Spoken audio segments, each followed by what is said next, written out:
So welcome back to another blog guys. I hope सब अच्छे होंगे। तो यार बहुत टाइम से वीडियो नहीं बना पा रहा था क्योंकि अभी ईस्टर वेकेशन चल रहा था। तो ईस्टर वेकेशन में हम 2 वीक्स फुल टाइम कर सकते थे, तो फुल टाइम जॉब चल रही थी तो उस वजह से टाइम नहीं मिल रहा था वीडियो बनाने के लिए। तो आफ्टर 2 वीक्स वीडियो बना रहा हूँ। तो आई होप सब अच्छे होंगे।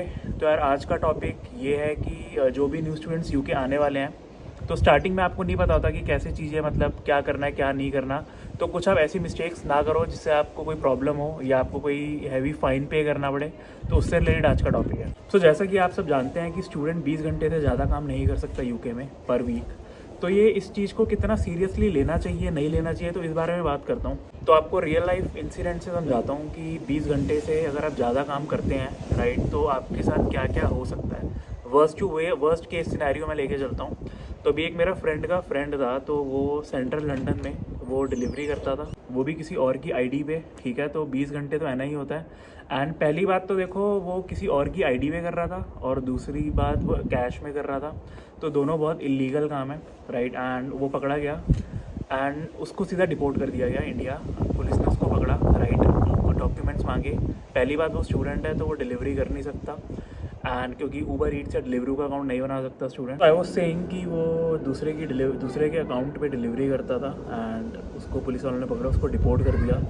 तो यार जो भी ये स्टडी के रूल्स रेगुलेशन टर्म्स पॉलिसीज़ हैं राइट, इसके अंडर ही आपको काम करना है। अगर आप इसके बाहर जाके काम करोगे तो worst to worst case scenario में आप डिपोर्ट भी हो सकते हो। तो ये अपने ध्यान में रखना कि आप चलो ठीक है, अगर आप शॉर्ट टर्म का सोच रहे हो कि अभी आपको ज़्यादा पैसे कमाने हैं, लेकिन अगर आप लॉन्ग टर्म का सोच कर चलोगे, अगर डिपोर्ट ही हो जाओगे तो वो ज़्यादा बड़ा लॉस है। चलो ठीक है, मैं मान लेता हूँ कि आप महीने में कैश इन एंड जॉब करके आप 600-700 पाउंड महीने का एक्स्ट्रा कमाओगे, 60-70 हज़ार पाउंड एक्स्ट्रा कमाओगे।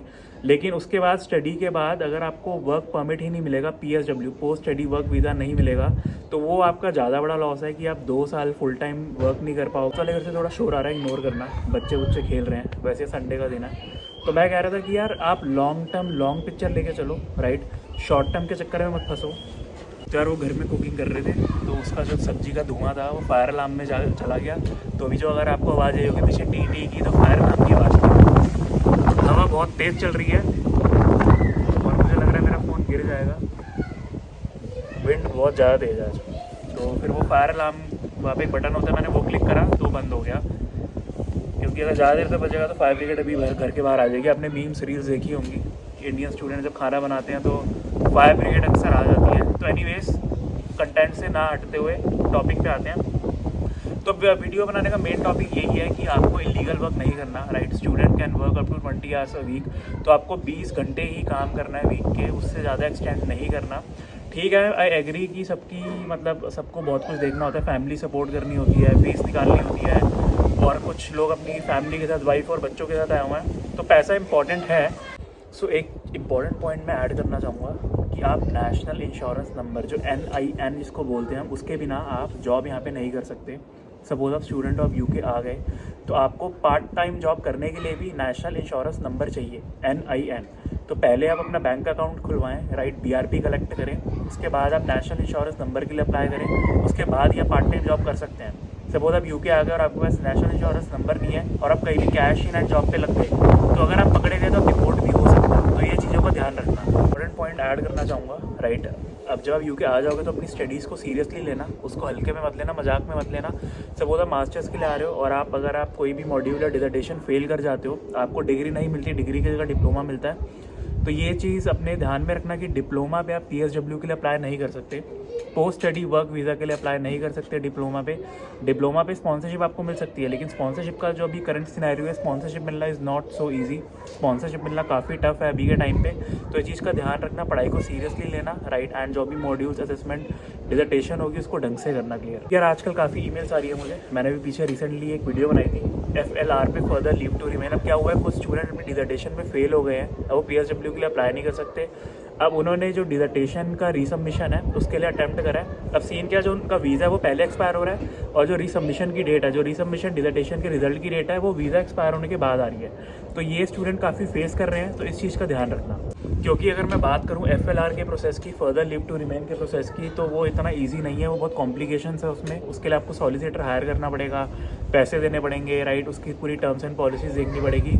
तो आई वॉन्ट कि यार जो भी मतलब आप देख रहे हो, आप पहली अटैम्प्ट में ही आपकी डिसर्टेशन मास्टर्स क्लियर हो जाए, आपको इन झंझटों में पढ़ना ही ना पड़े। सो यार पहले तो मैं आपको एडवाइस करूँगा कि आप अगर यूनिवर्सिटी में आ रहे हो, 1 साल की मास्टर्स होगी, तो बीच कोर्स के मत जाना अपनी होम कंट्री। सपोज़ आपको बहुत इमरजेंसी हो गई है, आपको होम कंट्री जाना ही पड़ेगा, तो यूनिवर्सिटी की ऑथराइजेशन लेना, यूनिवर्सिटी से परमिशन लेना, उसके बाद ही जाना। अगर आप बिना यूनिवर्सिटी के परमिशन चले जाते हो एंड महीने 1.5 महीने के लिए चले जाते हो, तो यूनिवर्सिटी आपका वीज़ा विड्रॉ भी कर सकती है। एंड सपोज अगर वीज़ा विड्रॉ नहीं करती तो हो सकता है कि स्टडीज़ के बाद PSW रिजेक्ट हो जाए आपका इस वजह से। तो इस चीज़ का ध्यान रखना, कोशिश करना मत जाना, लेकिन अगर इमरजेंसी है कि आपको जाना ही जाना है तो यूनिवर्सिटी से ऑथराइजेशन लेना, उसके बाद ही जाना होम कंट्री, तो होपफुली कोई प्रॉब्लम नहीं आएगी। एंड यार यूके आते ही ना आप सबसे पहले प्रोविजनल लाइसेंस के लिए अप्लाई कर देना, क्योंकि आपको सपोज़ कहीं भी ID प्रूफ दिखाना है, कहीं पार्टी पुर्टी करने जा रहे हैं आप क्लब्स में, तो BRP मत कलेक्ट करना, अपना प्रोविजनल लाइसेंस अप्लाई करो, वो अपने साथ रखो। कहीं भी शो करना है तो प्रोविजनल लाइसेंस दिखाओ, क्योंकि अगर आपका BRP खो जाता है और नए BRP आप अप्लाई करते हैं तो उसमें आपके 700 to 800 पाउंड्स लग सकते हैं, 700-800 पाउंड लग सकते हैं नए BRP के लिए।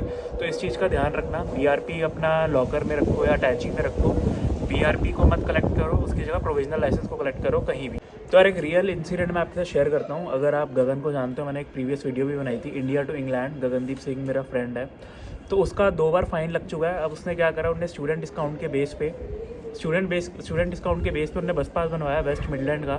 तो बस पास चीप पड़ता है अगर आप स्टूडेंट डिस्काउंट लगाते हैं, राइट। अब आप सपोज बस में जा रहे हैं, अब चेकर आ गए एकदम से, और आपके पास स्टूडेंट का ID कार्ड नहीं है, आपके पास प्रूफ ही नहीं है कि आप स्टूडेंट हो, तो आपको 50 पाउंड का चलान कट जाएगा। गगन जो मेरा फ्रेंड है, उसका 2 बार चलान हुआ इस चक्कर में, क्योंकि वो अपना ID कार्ड जो यूनिवर्सिटी आपको प्रोवाइड करती है वो घर भूल गया था, एंड उस चक्कर में उसका चलान हो गया। तो इन चीज़ों का ध्यान रखो अगर आप एज अ स्टूडेंट UK आ रहे हो, कि आप ऐसी प्रॉब्लम में ना फंसो, राइट। एंड आपको कोई लॉस, पैसों का लॉस ना हो, या आपको फाइन ना ऐसा देना पड़े जिसकी वजह से आपको प्रॉब्लम हो। तो इन चीज़ों को ध्यान रखो। इस टाइप की वीडियोस चैनल पे मिलती रहेगी, एंड मैं ट्राई करूँगा कि मैं और कंसिस्टेंसी के साथ वीडियोस बनाऊँ। And thank you for the support. Channel चाहे धीरे धीरे ग्रो कर रहा है, लेकिन ग्रो कर रहा है। सो किसी भी टाइप की क्वेरी होती है आपको, allaboutuk3@gmail.com मेरी ईमेल, आप ईमेल कर सकते हैं। एंड लाइक सब्सक्राइब जरूर करें लेटेस्ट अपडेट्स के लिए। मिलते हैं नेक्स्ट वीडियो में। Take care, bye bye, see you.